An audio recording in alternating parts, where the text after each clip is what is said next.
naman ni John Regala ang kapwa-aktora si Baron Geisler kaugnay sa ilang gulong kinasangkutan niya kamakailan. Ayon kay John, tinaguri ang isa sa mga bad boy noong dekada 90, dapat panatilihin ni Baron ang lamig ng ulo at pagiging mahinahon sa lahat ng panahon.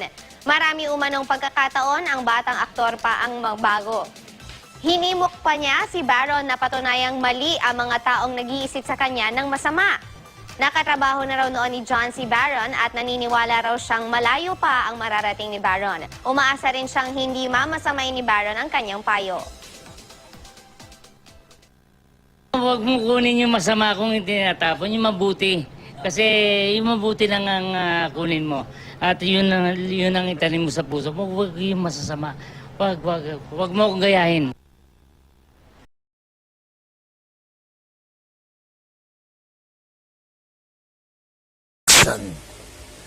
Maraming salamat po sa ating Panginoong Diyos at naabot ko po ang ikalawang taong kaarawan sa Espiritu dito po sa Iglesia ng Diyos. At para sa iyo, Ingkong, Brother Daniel, maraming salamat sa paggabay mo sa akin, paggabay niyo sa akin, sa pag-aalaga niyo sa isang tupa na nawawala at ngayon ay natagpuan na. Tulad po ng aking sinabi sa inyo, dito na po, ito na po, at dito na ako mamamatay sa iglesyang natagpuan ko ito. Sa mga kapatid, magtiwala po kayo. Magsumigasig tayo, magsumigla po tayo. Patuloy tayong maniwala na buhay ang ating Panginoon. Salamat. Salamat sa Diyos! Salamat sa Diyos ako din. Antayin mo ako dyan. Antayin mo ako dyan. Dyan, antayin mo ako. Dali. Huwag mo para makita ko din Ingkong. Ingkong, Ingkong, we love you so much. We love you. I love you, Ingkong, Brother Eli, Kuya Daniel. Ano ba sinasabi na Kuya Daniel kanina? Kahit isang araw lang, part 2. Part 2! I love you! Happy birthday, brother! Thank you. Love you. Sister Vicky, Lolobe, Sabado ha. Sabado tayo ha, papasalamat tayo doon.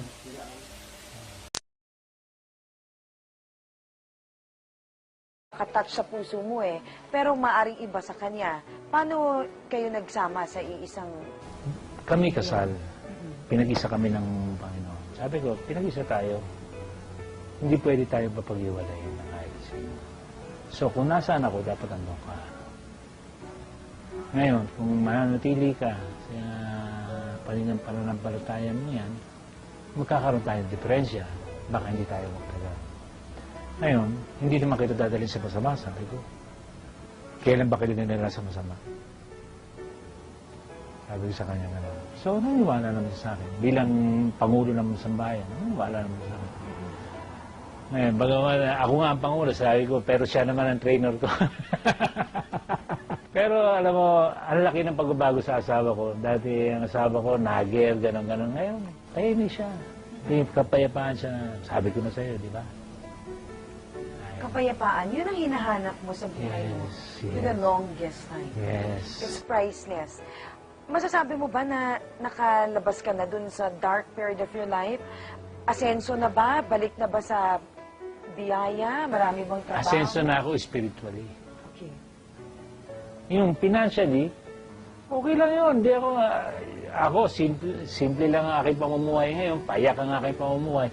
Pero may kaligayahan at kapayapaan ako. Ayos na sa akin yun. Yung spiritual na kaginawaan, yun ang mahalaga sa akin. Kasi yun ang hindi mo mabibili ng pera. Diba sabi mo, in your heyday, nung kasikatan mo, naranasan ko na yun. Naranasan ko na yun. Yun nga. Oo. So, hindi porket may pera, masaya. Masaya. Hindi. Hindi. Hindi. Hindi pera ang kasagutan. Bagamat masarap kakampi ang pera, pero hindi pera ang kasagutan sa lahat ng problema mo. Kasikatan. Kasikatan, nandiyan pa rin naman eh. Hindi naman ako nawawala. At lalo ako magiging sikat ngayon dahil ang daming kapatid na magmamahal sa akin ng totoo. Hindi ba? They say money, fame, fortune. All these Well, are fleeting. Dito lang yun eh. Dito lang yun eh. Kung puro ka pansanlibutan lang, ang buhay mo puro pansanlibutan lang, paano naman yung kaluluwa mo? Tagal mo na din sa showbiz, John. Ilang taong ka pumasok? The age of 18. 18. Okay. Ang tagal mo na sa industriya, marami kang naging kaibigan, marami ka rin sigurong naging kaaway Yes, dahil oh. nag-drugs ka. Marami. Paano mo na babalikan yung mga nakatuligsa mo na Well, kalimutan mo? nagpapakababa ako. Pag nakikita ko sila,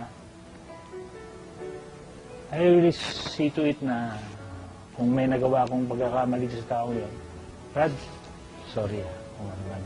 Wala namang masama, hindi naman kabawasan sa pagkalalaki mo pakumbaba ka eh. At yun naman ang tinuro sa atin ng Diyos. Ganun ka ba dati? Mapagkumbaba ka ba? Hindi. Hindi. So sa tingin mo, yung mga taong mataas ang Binabagsak ng Diyos yun. Katulad ng ginawa sa akin, magbutas ako, lahat ng kayamanan nasa akin. Di ba, isang gano'n na ng Diyos, binawi niya lahat. Sabi mo ilang beses ka nang nadapa. Bakit patuloy kang nadadapa? At minsan plakda pa talaga. Gagagawan mo ba yon sa tingin mo? O hinahayaan ng Diyos para magising ka? Yun ang sinasabi. Minsan, sa buhay natin, kailangan natin maranasan yun para makita natin yung katotohanan. Kailangan magkamali tayo para makita natin yung tama. Kailangan madapa tayo. Hinahayaan ng Diyos yun para makatayo tayo, para maging matatag tayo.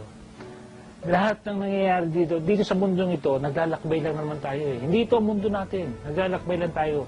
So, tinuturuan tayo ng Diyos paano manindigan. Paano tayo manindigan sa aral niya, pag may dumating na pagsubok, paano tayo magiging matatag sa aral niya. Ang pagsubok ay dapat magpatibay sa'yo. Dapat, hindi dapat magbabaksak sa'yo. Meron kang mga anak na. Yes, puro pangangay. Puro panganay. Anong turo ang binibigay mo sa kanila? Nakikita nila ang tatay nila, babagsak, pero aangat ulit. Madadapa, pero tatayo na naman. Ano yung, kung pwede mo silang isave from yung mga pagkakamali na nagawa mo, ano yung ituturo mo sa kanila? Alam mo, napakaswerte ko sa pagpapalaki ng anak. Doon ako naging matagumpay dahil napakabubuti ng anak ko. Hindi katulad ko na si Raul. Ang babait ng anak ko. Ang babait, sobra. At nakita nila yung mga struggle ko sa buhay, doon natuto rin sila. Hindi ko na kailangan nakita nila paano ako matapa. Saksi silang buhay, paano ako tumayo. So doon lang, may naitatanim na ako mga aral sa kanila. So, yes, yun. Sabi ko, ang buhay dito sa mundong ito, paglaban at pagtatagumpay. Saan? Pagtatagumpay laban sa kasamaan. Pagtatagumpay laban sa kasalanan. As a former drug addict, I'm sure sa industriya na ginagalawan mo, meron ka mga na-meet ngayon na sikat at gumagamit ng droga. Siguro, anong sasabihin mo sa kanila o sinasabi mo sa kanila pag gano'n? Well, sinasabi ko lang sa kanila, hindi ko hawak ang isipan niya. Pero sana matuto kayo sa naging karanasan ko na hindi nyo na dapat maranasan ito kung makikita nyo lang kung matututo kayo sa mga pinagdaanan ng mga nauna sa inyo. Sabi ko, ako naging drug addict, sana huwag nyo nang danasin mo dahil ang kasikatan, once na pinakawalan mo, hindi mo na sigurado kung makakabalik pa sa iyan. Kung anong meron kayo, pahalagaan nyo. Ngayon, kung ano man yung makakasama sa inyo, iwasan nyo.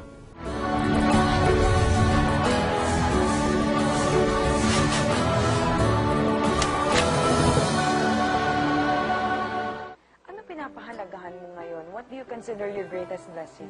Well, yung pagkakilala sa Diyos. Yung pagkakilala sa Kanya at pagsunod sa mga kautusan niya, yun ang pinahalagahan ko. Kasi, kahit anong sabihin mo kung hindi ka naman sumusunod sa mga utos niya, wala ka rin pagpapalamanan. Sabi niya nga pagpapala mo sana'y sunod-sunod kung may panghihinayang, kung sumusunod ka lang sa akin. May panghihinayang. Ang Diyos man ay nangihinayang dahil hindi tayo sumusunod sa Kanya. Sino ba nangangailangan ng damit? Sino ba nangangailangan ng pera? Sino ba nangangailangan ng kotse? Sino ba nangangailangan ng mga alin? Tayo, hindi ang Diyos. Kaya lang hindi niya maibigay dahil hindi tayo sumusunod. kung sumunod ka lang sa akin. Ano bang gusto mong ma-achieve sa buhay mo? Well, sa akin, habang nabubuhay naman tayo, lagi tayong gusto nating, kumbaga, lagi tayong hagdan yan laging naakit ka ng baitang, gano'n. Kung ano ang plano ng Diyos sa akin, let it be. Ganun lang. Susunod lang ako. Nasabi mo na ilang beses kang lumagapak, ilang beses kang tumayo, at sinabi mo rin na hindi ka nahihiya dito. No. Pero kung may mga humuhusga sa'yo, na itong si John Regala, palipat-lipat ng reliyon, itong si John Regala, drug addict lang naman yan At paano mo hinaharap itong mga ganitong Nahayaan kritisismo? ko na sila. Ngayon, kinaliligaya ko kung ako may inuusig nila, kinaliligaya ko pa yun dahil nagiging kabahagi ako ni Kristo sa kanyang paghihirap. Kaya ka naman inuusig dahil nasa liwanag ka. So, isang patotoo lang yun na ako'y nasa totoo. Di ba? Sa ngayon, yung mga pag-uusig, hindi ko na sinangano yan. Hindi ko na, kahit anong sabihin nila, walang halaga sa akin. Ang mahalaga sa akin, kung ano yung sinasabi ng Diyos. Hindi naman ang tao makapagliligtas sa akin Ang Diyos Handa ka na. Yes, anytime. Anytime. Anytime. Sabi ko nga kung wala na akong purpose sa buhay na ito, kunin mo na ako. Kaysa naman na mawala pa ako sa iyo o mapalayo pa ako sa iyo. Oo. Ayoko na. Ayoko na mapasama pa ako. Kaya kung mapapasama ako, Ama, kunin mo na ako. Pero nandito ka pa. May mission May ka pa. mission pa ako. Ano sa tingin mo yun? Alam mo ba sa puso mo o hinahanap mo pa o tinatanong mo pa sa kanya? Siguro, marami pa akong aakayin sa iglesyang ito. Yan ang aking mission. Marami pa akong gigisingin ng mga isipan. At yung mga natutulog na pananampalataya, marami pa akong gigisingin. Alam mo, parang sa pakikipag-usap ko sa'yo, usually kapag natuyo na ang isip sa shabu, physically and literally, nakakatuyo ang shabu, tama? Parang hirap na magsalita o makaano. Ba't ikaw sharp ka pa rin? Ewan natin sa Diyos, di ko alam Binigyan ako ng utak na ganito, di ko alam. Well, Maaliwalas ang mukha mo, ang iba-iba ang John Regalang kumakaharap sa akin ngayon. iba Bakit kasi ang ganyan? espiritu ang dala-dala ko na, mula nung nabautismo na ako. Iba-iba kasi, minsan iba-iba ang espiritu kasi yung pumapasok sa katawan natin Depende kung anong aral na itanim sa'yo. Ang tagal mo nang hinahanap ang Diyos at matagal mo na siyang kinikilala. At kakapasok mo pa lang dito sa ang dating daan, Pero parang iba ang pagsasalita mo at bakit kaya ganoon? Well, kasi sa dami ko na dinaanan sa buhay, masasabi ko na kilala ko ang Diyos, may pananampalataya ako sa Diyos. Mas pinalalalim ko lang ito. Mas kinikilala ko ba Sa siya? iyong pagkakakilala sa Diyos, sino siya? Ang Diyos ay, Pag-ibig. ganun kasimple yun. Hindi ganun kahirap i-explain. Ang Diyos ay pag-ibig. Yun lang, period. Yun lang yun. At ang pag-ibig ang susi ng lahat.